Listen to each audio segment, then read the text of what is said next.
The Democrat candidates held another debate Friday, and I know what you're thinking. You're thinking, who? Candidates for what? But yes, there's some Democrat presidential candidates who survived the debacle in Iowa, where the party is still counting and has now counted 7 days since the Iowa caucuses, and they still don't know who won. The hours of Friday's debate were filled with eloquence and laughter because I was reading a P.G. Wodehouse novel instead of watching the debate. But those who did watch, namely Pete Buttigieg's mother and the ghost of Joseph Stalin, found the exchanges scintillating. Joe Biden said he was disappointed in whatever the Iowa outcome happened to be, but he was confident of victory at the next primary in Vermont.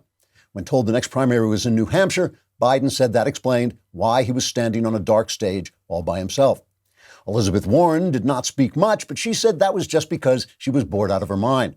However, she did promise that she would never start a war unless she first took the advice of the young transgender multi-ethnic handicapped person whom she planned to put in charge of the Joint Chiefs of Staff because she wanted to see the comical looks on the other chiefs' faces when our country was conquered by Lithuania. Amy Klobuchar simply wept quietly, wondering why no one was paying attention to her when she was clearly the only candidate who wasn't an idiot. The frontrunners are now Pete Buttigieg and Bernie Sanders, which explains the joke about Buttigieg's mother and the ghost of Stalin way back at the beginning of this. Sanders made his usual promise to destroy every vestige of prosperity, creativity, and freedom in the country until we stopped leading the rest of the world out of poverty. And Pete Buttigieg repeated his claim that the shape of our democracy is the issue that would affect every other issue. And he promised he would keep saying that until someone figured out what it meant. Then he promised he would stop. Trigger warning, I'm Andrew Klavan, and this is The Andrew Klavan Show. I feel hunky-dunky, life is tickety-boo. Birds are winging, also singing hunky-dunky-doo. Ship-shaped, tipsy-topsy, the world is zippity-zing. It's a wonderful day, hurrah, hooray! It makes me want to sing. Oh, hurrah, hooray! Oh, hooray, hurrah! So last week, remember last week? What a great week that was. I hope you enjoyed last week politically because, remember, nothing in politics is forever. So the Democrats will come back, even though they're now just kind of like radioactive pieces of dust kind of spread out over the explosion of their own disaster.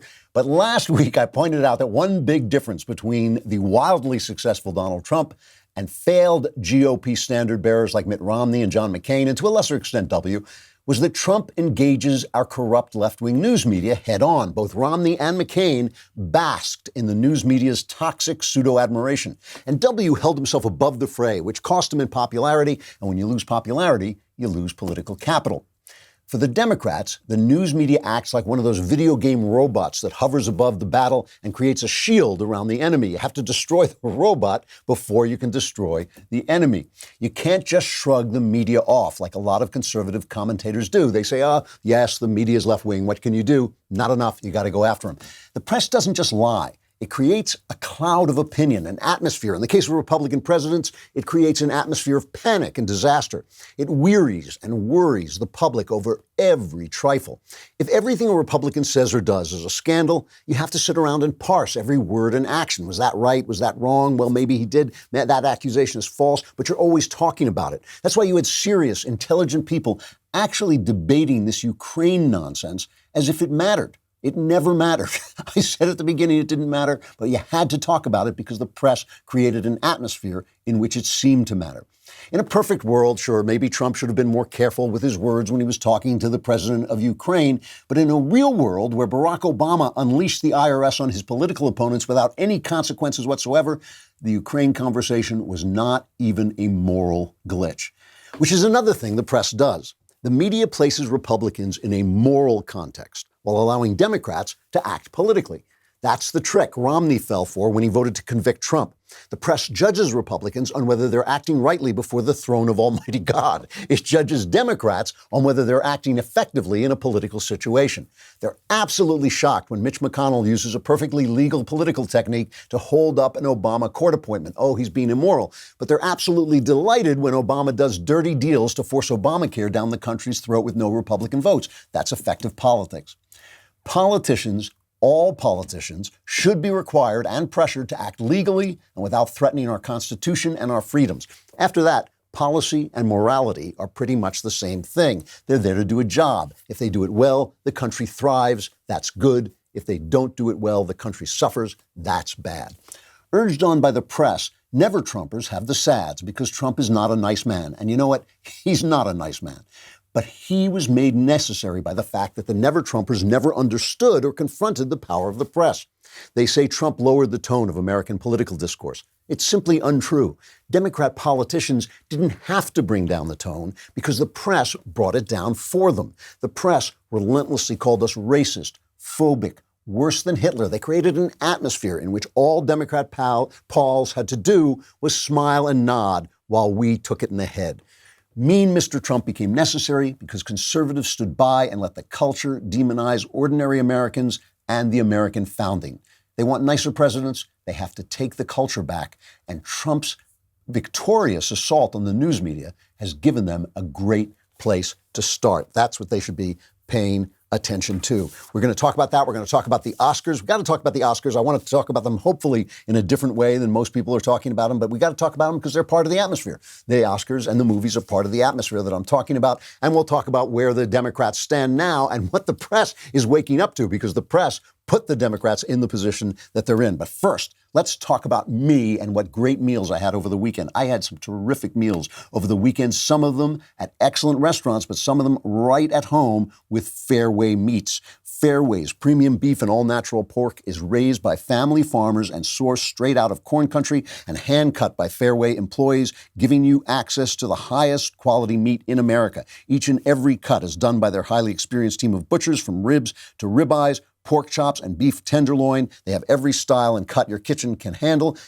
All you got to do is visit fairwaymeatmarkets.com, select your favorite meat products, stand by your grill, waiting patiently, and then cook them up, and it is good stuff. And this week, my listeners can get the Heartland package, which is valued at $230 for just $99.99 plus free shipping when entering Klavan at checkout. The Heartland package includes 8.8-ounce all-natural boneless pork chops. Those are really good. 6.8-ounce USDA choice ribeye steaks, also excellent. One mouth-watering side dish, loaded potato bake, gourmet cheesy corn, or brisket baked beans, which I haven't tried yet but sound great. That's more than 50% off the best meat in America plus free shipping. That's fairwaymeatmarket.com, promo code Klavan, and look for the Heartland package. Again, that's fairwaymeatmarket.com, promo code Klavan, and look for the Heartland package, and you will know at the end of your meal that you know how to spell Klavan. K-L-A-V-A-N, there are no easy. There are no easy. That's just what I was going to say. And by the way, now that you know how to spell Klavan, go on Amazon, spell Klavan, and pre-order The Nightmare Feast. The Nightmare Feast is book 2 in the Another Kingdom trilogy. You listen to it, but you can read it. You can have it at home. The editions are absolutely beautiful. You can buy Another Kingdom, and you can pre-order The Nightmare Feast, which is out in like 2 to 3 weeks. And it would be really helpful if you do. That would move it up the Amazon ranking. Yes, definitely. That will move it up the Amazon ranking, which is incredibly helpful for me. You know, again, we have to enjoy this past week, as I said, because this passes. The press is going to come back. The Democrats are going to come back. But right now, they are in utter disarray. And the press put them there. I just want to flash back for a minute to what was happening before the impeachment even began. This is cut number 23. This is just a montage of what the press was doing to Democrat politicians. So in terms of impeachment, are you taking action, working with Republicans, or doing anything that would actually move that agenda forward? Do you harbor any hopes that you will find a conservative legal mind to match your desire to proceed with impeachment? I think he can be looked at and perhaps even charged with obstruction of justice. I think that... So you mean impeachment proceedings? I beg your pardon? You mean impeachment proceedings? Impeachment originates in the House. House leadership and the Republican Party has shown no interest in that and seems like it's the furthest thing from their mind. You think that's going to change? Are you suggesting that President Trump should face impeachment? No, I'm not suggesting that. Congressman, what is your case for impeachment? But now we're talking impeachment. Do you think this is a bridge too far? Yeah, what do you think of this impeachment possibility? What's more needed to prove obstruction of justice than the president fires the guy coming after him after asking him to drop the case? What more do you need? Is that impeachment is the remedy? I mean, the president can't... It's the only remedy. It was all bullshit. was Donald Trump pronouncing on it. It all was. And now the Democrats are suffering. And now the press is going, what happened? What happened? The press happened. Even the press doesn't always understand what it does, right? It just does it naturally because they're all on one side and they never talk to the rest of us. They never talk to the rest of us. They never really listen to Fox News except to attack it. They don't understand that we do hear them because they're everywhere, because they're in Hollywood, because they're the Oscars, they're the news media, they're the Academy, they're everywhere. So we hear them, but they don't know what we're talking about. And it always takes them by surprise what ordinary Americans are up to. And that's why I'm going to start. I'm going to start by talking about the Oscars because the Oscars show you what they are up to. Now, I'm going to be honest with you about the Oscars, all right?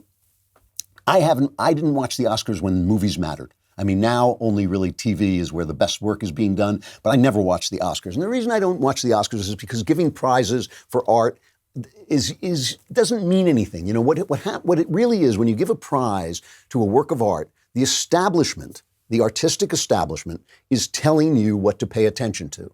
When you have an artistic establishment that cares about the people that it's serving, namely the public, the reading public or the movie watching public or the TV watching public, then they're helpful. They're telling you, yeah, this is something that's really good. Critics watch a lot of movies. They learn a lot about movies. They know how movies work. They know how novels work and so on.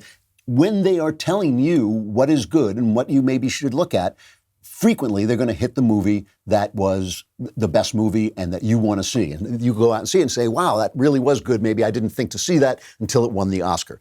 That's not true anymore. Once an art form becomes moribund, as I've said a million times, once an art form starts to die, it divides into popular entertainment like the Marvel comics that is kind of empty of moral content and thematic content. You know, you sit around going, but it's really about good versus evil. That's stupid. Okay, that's a stupid thing to be about. It's not about the complexity of life. It's not about eros. It's not about thanatos. It's not about life and death, sex and death, the things that people think about. It's just about people flying around punching each other. You know, that's not really art, although I suppose you could do it as an art, but most of the time it's not. Then you have these tiny little pictures that make intellectuals happy and that put forward what the intellectuals are thinking about, which at this point is far left woke nonsense that is essentially racism reborn in the form of an intellectual theory. Look, here's the deal. Get your words straight, Jack. That is not interesting to us. So they're telling us what movies are good for us. They're no longer telling us what movies are actually good. You know, in 1930, I think it was, the book that won the Pulitzer Prize was Laughing Boy by Oliver Lafarge about the struggles of the Navajo in the southwestern United States. This is when the novel was dying. The greatest novel, one of the greatest American novels of all time, The Maltese Falcon, was just a mystery story. That was never going to win the Pulitzer Prize because it was just a popular novel. So that's why I never watched the Oscars before, and I don't care about them now. So Parasite won. I haven't seen Parasite. A lot of these pictures I hadn't seen with perfectly good reason. Parasite is on my desk. I should watch it. I will. I hear it's really good. I didn't see Little Women because, unlike Harvey Weinstein, I don't have a vagina. But you know, the movies. Come on, just man. Watch it.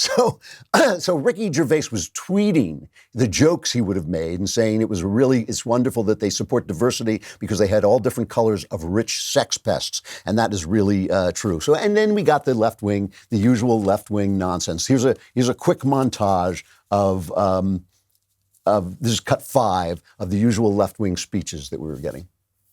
Thank you to the Academy for this honor of honors. They told me I only have 45 seconds up here, which is 45 seconds more than the Senate gave John Bolton this week. I'm thinking maybe Quentin does a movie about it. In the end, the adults do the right thing. As Mindy noted, animated movies are loved everywhere. In fact, Frozen 2, or as climate change deniers call it, not Frozen 2, has been dubbed in 45 different languages, which means there are so many great versions of Elsa. For instance, Canadian Elsa is basically the same, but with healthcare. Make their families have a better life. Working people have it harder and harder these days. And we believe that things will get better when workers of the world unite. It was all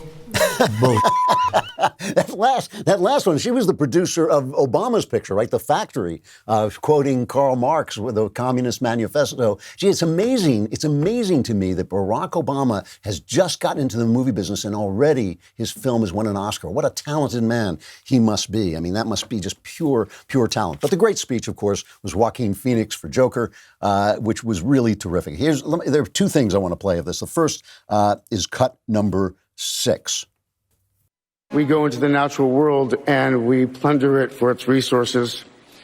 We feel entitled to artificially inseminate a cow, and when she gives birth, we steal her baby, even though her cries of anguish are unmistakable. And then we take her milk that's intended for a calf, and we put it in our coffee and our cereal. What the are you talking about? It's just so good. The guy's attacking milk. You can't have milk anymore. But you know, this is actually really important. This is a part of what happens on the left. You know, I've been trying to get this across, that all these things come out of theories, and a lot of these theories originate with Karl Marx. And part of what Karl Marx did, along with Sigmund Freud, is that they told you that you didn't actually have a self. Your self was a creation of systems that were designed to uphold the power structures. So Karl Marx said, if you thought like, hey, you know, I like my bourgeois life, I like going to work, I like having a wife and kids, and this is a good thing, or a husband and, you know, having a home and all this stuff. If you like all that stuff, you are a victim of false consciousness created by the powers that be to keep you in your place. There's no you. It's not you liking something in the context of the culture into which you were born. It's a false consciousness. And this is now developed to the point where there's no such thing as women. There's no such thing as men. Yuval Harari, in his book *Sapiens*, writes that he talks about not women, but about humans possessing wombs. And he says, quote, only the myths of her society assign her unique feminine roles. But then just like Joaquin Phoenix, which is just nuts if you've ever met an actual woman and think like, oh yeah, it's just myths that create her feminine roles. However, just like Joaquin Phoenix, Yuval Harari talks touchingly about the motherhood feelings of lambs and sheep, and he's talking about cows. People who deny the humanity of human beings love animals. And I love animals. I'm not trying to attack animals. I'm not saying we couldn't treat animals a little better. I'm not saying that at all. But first, let's try and treat people a little better, because people are more important. They do not believe that your humanity... How dare you? They don't believe that your humanity or femininity exists, but they believe that the femininity and the motherhood of a cow exists. If you're as a mom and you say, oh, I want to take care of my family, that's nothing. But if we take the milk away from a cow, wow, oh wow, the cry of anguish. And then a lot of people, even on the right, were praising Joaquin Phoenix for this remark. This is cut 7. I've been a scoundrel in my life. I've been selfish. I've been cruel at times, hard to work with, and ungrateful. But so many of you in this room have given me a second chance. And I think that's when we're at our best, when we support each other, not when we cancel each other out for past mistakes, but when we help each other to grow, when we educate each other, when we guide each other towards redemption. That is the best of humanity. It was all bull. So people are saying, oh, this is good. He was against cancel culture. But no, see, he wasn't against the rules of cancel culture. He's saying you shouldn't be canceled. You should be educated. You should be educated in the left's principles. So in other words, if you believe, for instance, that homosexuality is a sin, you shouldn't be canceled. You should be educated and uplifted, and then you can be forgiven for going along with the gang. But that's exactly wrong. See, that's the atmosphere. This is how we get caught up in their atmosphere. When we start saying that that's okay, they should stop canceling people altogether for their opinions. They should stop canceling most people for their actions as well. I mean, I don't like people being thrown out for things they did 30 years ago. But the point is, no. It's like you have the right to your opinion completely, and artists have the right to their opinion. And an artist who gets up at the Oscars and says, I like Donald Trump, you're not going to see that guy. You're not going to see that guy. Even guys like Ricky Gervais and Bill Burr and the people who break through, we cheer them for breaking through political correctness, but they're still not conservatives. They still think that we're terrible people. You can break any rule you want as long as you don't break that one, as long as you don't vote against them, then they don't care. And so that's what I'm talking about, this atmosphere that exists. And this is the reason Donald Trump is not lowering. He's not lowering the tone of the American conversation. He's simply getting down to where the tone actually is right now. Let us talk about something even better, though. We'll talk about rockauto.com. I just love these commercials. I would do these commercials for free. No, I wouldn't, but I would almost do them for free just because I love saying rockauto.com. And you'll love it too, because when your car needs a part, when it has something you want to give to your car, you don't want to actually get in your car and drive to the auto parts store and talk to somebody who knows just as little about auto parts as you do and has to look at a computer. You can look at a computer if you go to rockauto.com, and they have everything you could possibly want. Brake parts, tail lamps, motor oil, even new carpet, and they have it for all different kinds of cars, old cars, new cars, whatever you need, it is there at rockauto.com. Their catalog is unique and remarkably easy to navigate. You can see all the parts available for your vehicle, choose the brands and prices you prefer. You get amazing selection, reliably low prices, all the parts your car will ever need at rockauto.com. Go to rockauto.com and just keep saying that because it's so much fun right now, and see all the parts available for your car or truck, and write Klavan in there. How did you hear about us box, so they know we sent you and they know you know how to spell Klavan. There are no easy Klavan. So let us look at what the press has done to the Democrats by creating an atmosphere in which they thought everyone agreed with them, right? Because that's the thing. They thought impeachment would work. You know, the old hands, the Nancy Pelosi's of the world, the old, creaky old people who actually understand politics, they were reluctant. They were saying no, but the press was on them. When are you going to impeach? Why don't you impeach? How come you don't impeach? And the politicians were going, no, we don't think there's reason for impeachment. Why don't you impeach? Come on, why don't you impeach? Finally, you start to get in this atmosphere. You don't even know it's happening to you. You don't even know it's happening to you. So let's take a look at some of the comments that came out of the debate on Friday that are complete creations of the culture. They are not creations of people looking at the world and saying, this is reality. I mean, that's what we try to do here. That's what I try to do on the show, is just kind of clear this stuff away and just say, this is reality. This is why, when I talk about the fact that you hear tomorrow's news today, because I'm frequently right about what's going to happen next. I was right about Joe Biden being the guy who was going to take it in the neck from this Ukraine thing. The minute they started dog-faced pony soldier. The minute they started talking, it's the voices in my head, folks. I'm sorry you have to hear them, but we're all going to be schizophrenic together. The minute they started talking about Ukraine, I thought Joe Biden is the guy who's going to suffer most, because I'm trying to pay attention to reality. But when you were in that bubble, reality is a very, very hard thing to know. So let's take a look at some of the stuff that was talked about by our friends on the left. Let's look at cut 12 from Bernie. We have a racist society from top to bottom, impacting healthcare, housing, criminal justice, education, you name it. And clearly this is an issue that must be dealt with. But in terms of criminal justice, what we have got to do is understand the system is broken, is racist. It was all bull. He's a lying horse-faced pony soldier, as far as I'm concerned. He's like, but here's the thing. Is our country racist top to bottom? Is our country racist? Has he ever been to other countries? Has he ever been anywhere? It's kind of like saying our culture is adulterous top to bottom. Our culture has lust top to bottom. Racism is in the human soul. We are built, probably because of for evolutionary reasons, we are built to want to be with our own, to look askance at other people, to look askance at people who don't look like us. We're built like that.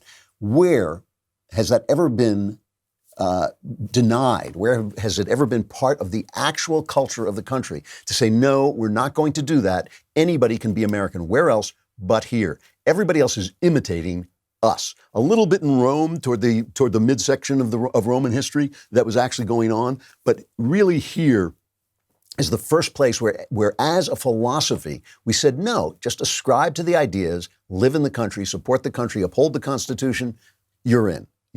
And yes, in the past, not so good. Took a long time to get the Democrats to let go of things like slavery and Jim Crow. It took a long time to get those Democrats to let that stuff go, but they finally did. And now it's a country where there's a lot of goodwill toward people. So once you go down, once you have the press constantly hammering racist, because they think it will help them win. That's why they're leftists. They want the left to win. If they keep demonizing us and call us racist, it's only when somebody fights back. It's only when Rush Limbaugh fights back. It's only when Donald Trump fights back that suddenly the question of civility becomes important. That's the only time. And they trick people. They fool people. People say, oh, Trump is mean. Trump is mean. And it's true he's mean. Obama didn't have to be mean.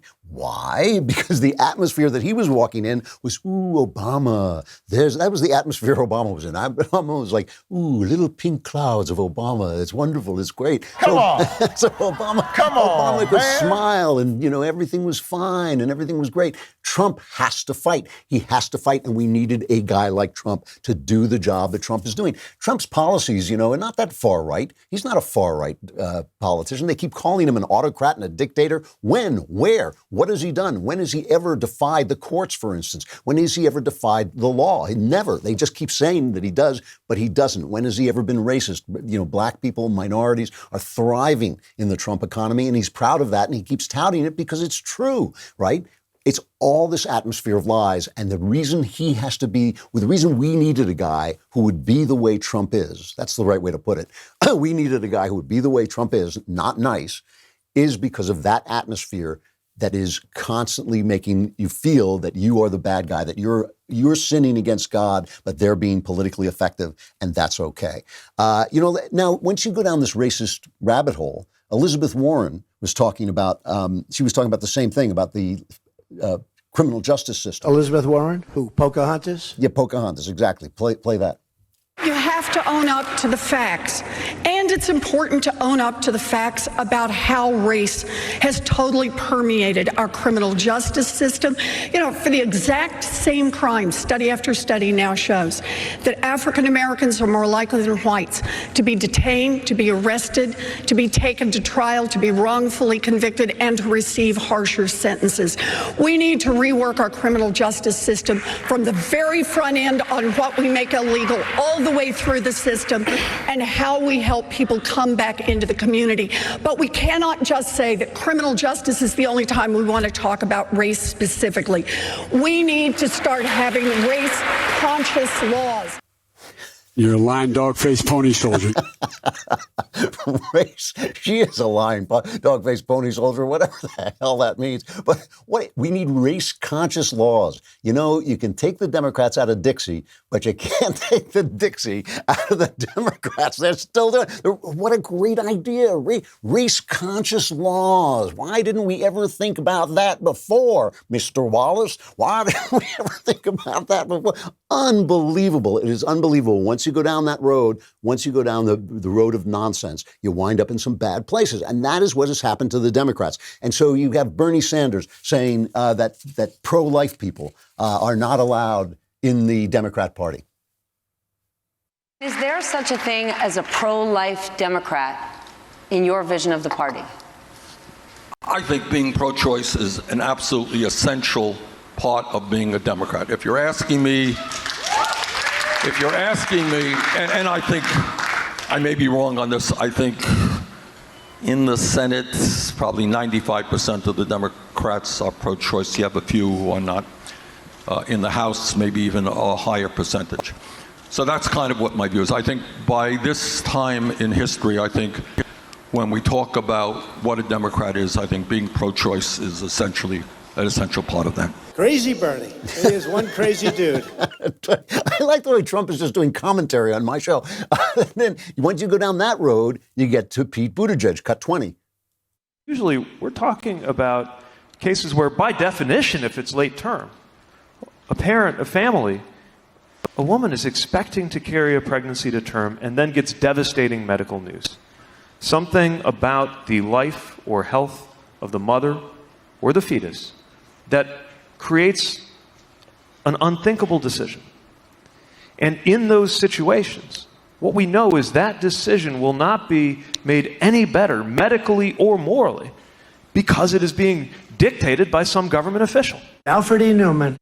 So now he's in favor of, killing babies, basically the moment before birth. He's putting it in this crisis mode, but that's not the way it usually happens. That is not, in fact, what most late-term abortion is. Very, very, very rare nowadays that a woman's life is threatened by a pregnancy. That is a very rare occurrence. So he's just talking about killing kids. And of course, once it's all right, why shouldn't you? Once it's all right, why shouldn't you, like Peter Singer at Princeton, why shouldn't you be in favor of killing infants and toddlers who are not doing well or who are somehow not what you wanted? You know, once you go down that road, you are there, and that is the atmosphere the press has created, that it was all right to go down that road, that this was fine. You know, every single one of them, I think every single one, maybe except Klobuchar, who probably is going to start to rise as people notice that she's the only one who's not crazy. They all said that Trump shouldn't have killed Soleimani, shouldn't have killed him. It's not a good idea. You know, you can't just go around assassinating political leaders. You know, as if the guy were like a statesman. He was a terrorist. He was a terrorist employed by a terrorist government. Of course you can kill him. You know, but they're all in that atmosphere. So now you've got these guys who faced the State of the Union. They faced Donald Trump's State of the Union.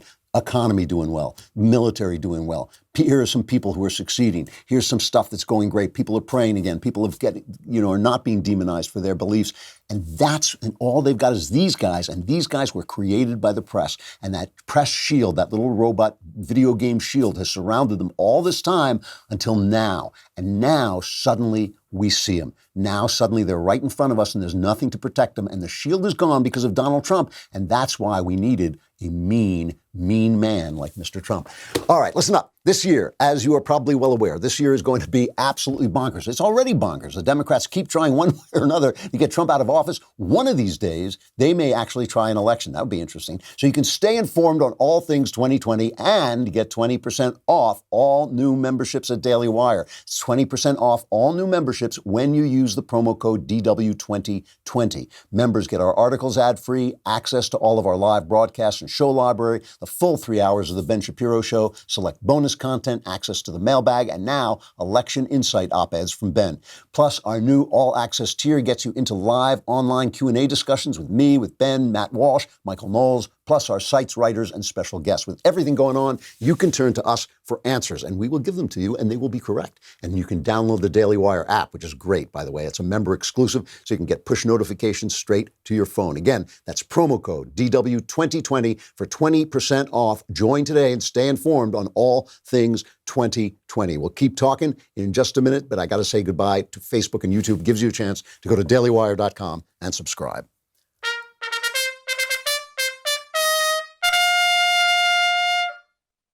So I've been saying for a while that I think Amy Klobuchar might start to rise a little bit in the polls because people are going to start to look around. I mean, Biden is done. I think Biden is done. You see, this is another way. You got tomorrow's news today. I told you from the start this idea that you can put off your campaign until you get to Super Tuesday and wait till you get to the South. And it doesn't matter what happens in Iowa and it doesn't matter what happens in New Hampshire. 99 times out of 100, this doesn't work. It could possibly work. I'm not saying it would never work. I'm just saying 99 times out of 100, it's bad because Biden was running on the idea that he could not be defeated, that he would defeat Donald Trump. And now you look at him and think like, oh, yeah, he's a babbling moron. Of course he can be defeated. And Amy Klobuchar is the one person who has started to notice, maybe we shouldn't be doing some of this. They asked her about this after the debate, cut 16. She was the only person who said, is it a problem if a socialist gets the top of the ticket? In other words, if Bernie Sanders wins, would that be a problem? She was the only candidate who raised her hand, and here they're questioning her about it afterwards. I think it was more, do you want that person to be heading up the ticket? I do not, because I think we need a candidate that can bring people with her, and that means moderate Republicans, independents, people up here know what I'm talking about, people that maybe stayed home in 2016, or people that voted for Donald Trump. Just having left Iowa, there were 31 counties that had voted for Barack Obama and then turned around and voted for Donald Trump. So that is something she is just beginning to notice. One of the things that happened in Iowa, woefully undercovered because it doesn't fit with the press atmosphere, it doesn't fit with the atmosphere the press is trying to create, was not a lot of people showed up in Iowa. It didn't have big turnout. It had 2016 turnout, and there's, the population has risen. And they basically turned out at the level of Hillary Clinton, and it was lack of enthusiasm that killed Hillary Clinton. It was lack of enthusiasm that really did her in.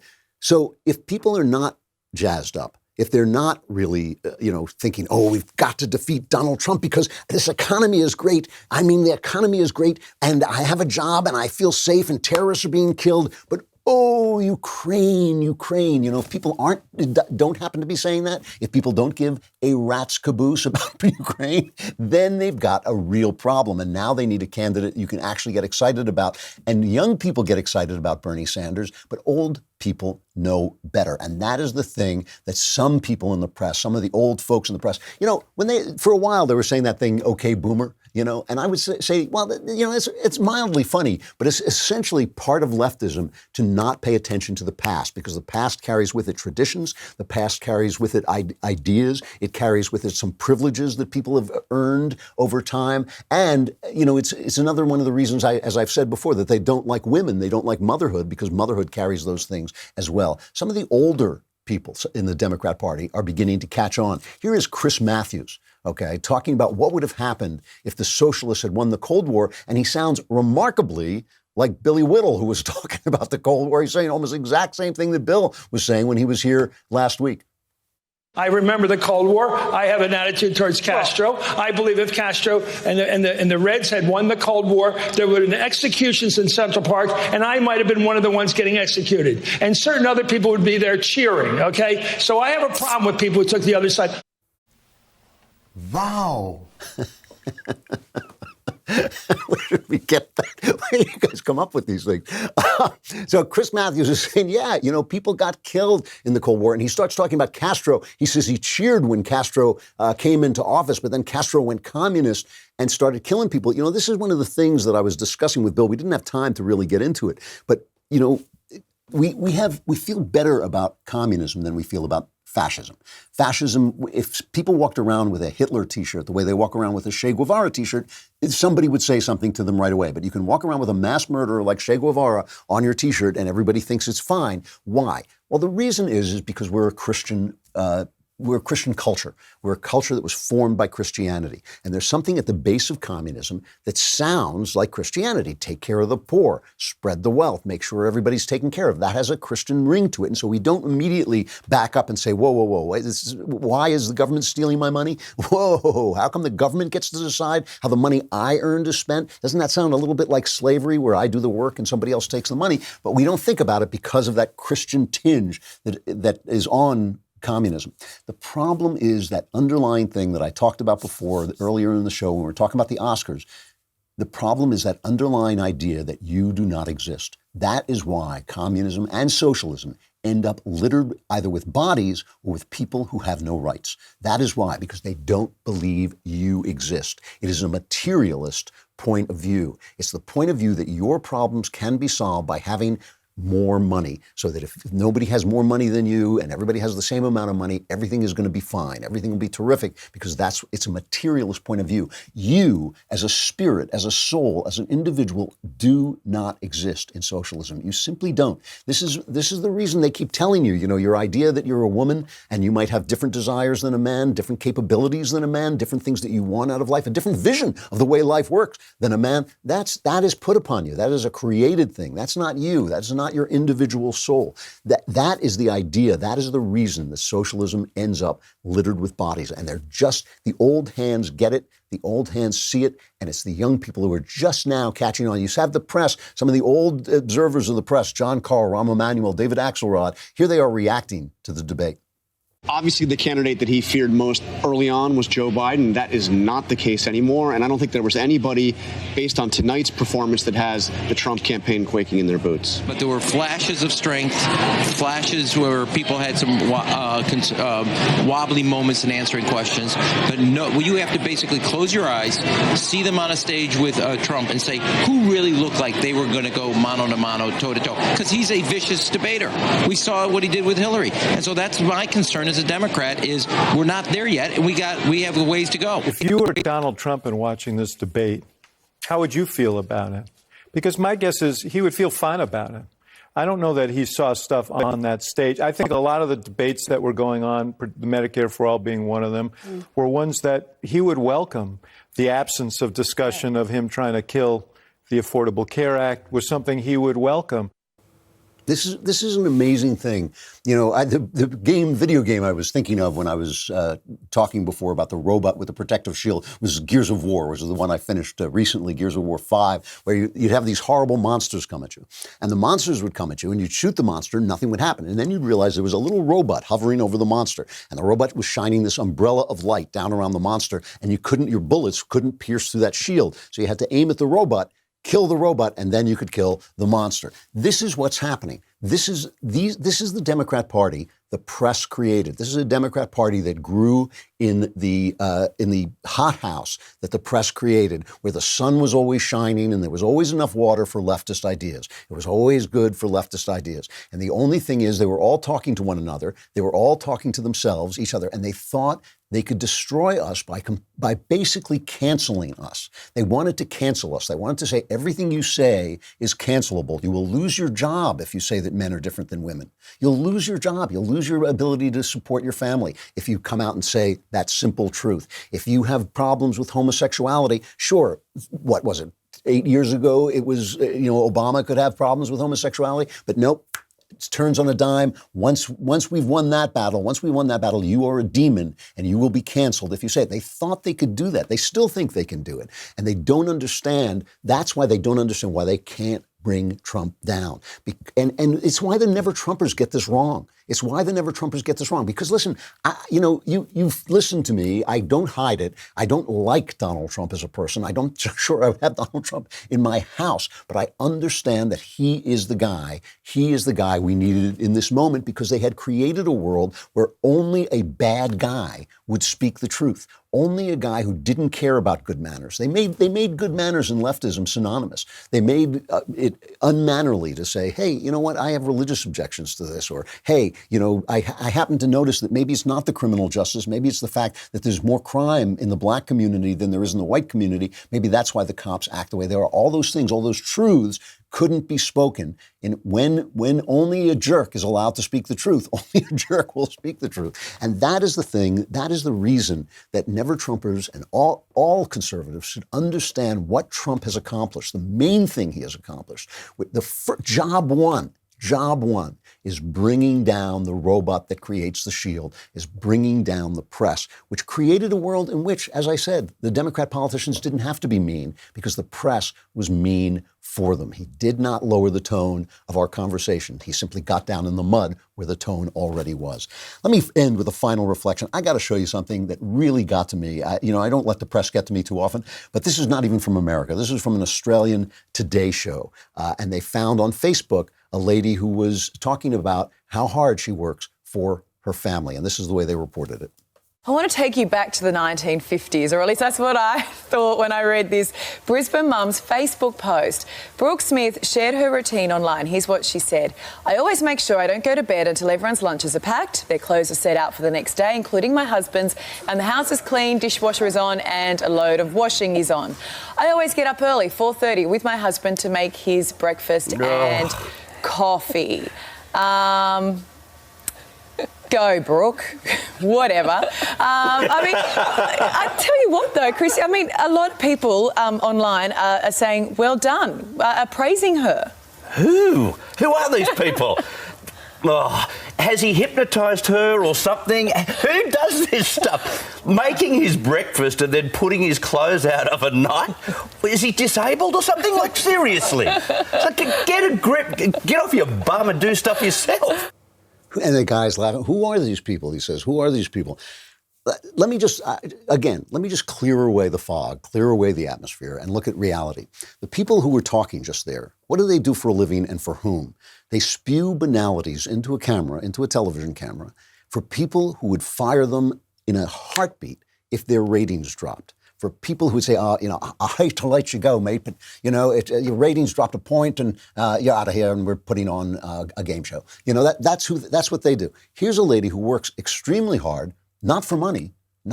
She works for the people who love her and who will be shaped by her and who will actually hold her in reverence and in their hearts forever because she gave them a life that no one else could give them. She did it. She didn't do it for money. She did it out of love, and she did it for love, and she did it through love. You know, when you make somebody coffee, that ain't coffee, that's love. When you make somebody dinner, when you make a home for somebody, it's not a house. You know, when people say, oh, a housewife, right? I like the term homemaker instead of housewife, because when you keep a house for somebody, you make a home for somebody, and that's an act of love. Materialism is at the heart of leftism. Materialism was always at the heart of leftism. It is in Marxist theory. It is there from the very beginning. And in a materialist world, you don't exist. You are a creation of a power structure. You tell me whether you exist or not. You tell me whether your dignity comes from breaking through the power structure or from doing the things you love for the people you love and with the people you love. You tell me where it is. If you don't want to exist, if you don't want to be free because you're not there, if you don't want to be free because you don't exist, then you should be voting for those. You should be voting for Bernie Sanders. But if you think maybe there is something about you that is everlasting and real, and it gets its dignity from finding its way through freedom and through personal responsibility, then maybe you want to stick on the road we're on right this minute. All right, I will be back tomorrow. I'm Andrew Klavan. This is The Andrew Klavan Show.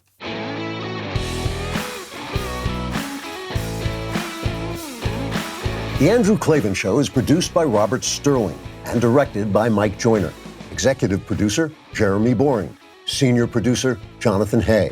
Technical producer, Austin Stevens. And our supervising producer is Mathis Glover. Assistant director, Pavel Wydowski. Edited by Adam Sayevitz. Audio mixed by Robin Fenderson. Hair and makeup is by Jesua Alvera. Animations are by Cynthia Angulo. Production assistants, McKenna Waters and Ryan Love. The Andrew Klavan Show is a Daily Wire production. Copyright Daily Wire 2020. On the Matt Walsh Show, we're not just discussing politics. We're talking culture, faith, family, all of the things that are really important to you. So come join the conversation.